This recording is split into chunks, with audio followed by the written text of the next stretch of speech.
এর আগেও আমি একটা ভিডিও আপলোড করেছি সুদীপা দিদিকে নিয়ে, তো আজকেও দিদির সম্পর্কে দু একটা কথা বলছি। তিনি আমাদের পার্শ্ববর্তী দেশ বাংলাদেশে গিয়ে গরুর মাংস রান্না করে প্রচুর সমালোচনার মুখে পড়েছে।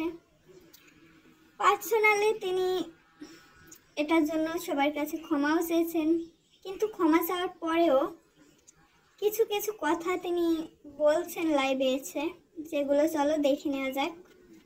গরু চুরি তো আমি আর নিতে পারছি না, বয়কট করতে হলে আশিস বুম্বা মিত্র বয়কট করুন। আপনি আমার এখানে এসে কেন আমাকে দেখবেনও আবার বয়কটও করতে বলবেন? আপনি নিজে আগে বয়কট করুন। আমাকে দেখার লোকটা সামলাতে পারছেন না, এখানে এসে নিজে একটুখানি প্রাধান্য পাবেন, অ্যাটেনশন পাওয়ার লোকটাও সামলাতে পারছেন। আরে আমাকে ব্লক করে দিন, জাস্ট ব্লক মি।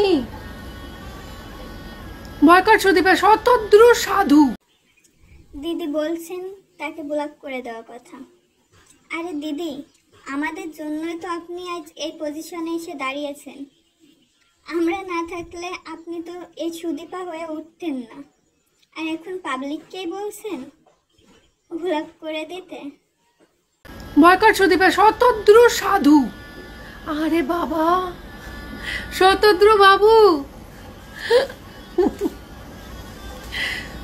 পদ্মলোচন নাম রাখলে কি ছেলের চোখগুলো বড় বড় টানা টানা হয়ে যায়, পটল ছেঁড়া চোখ হয় না তো?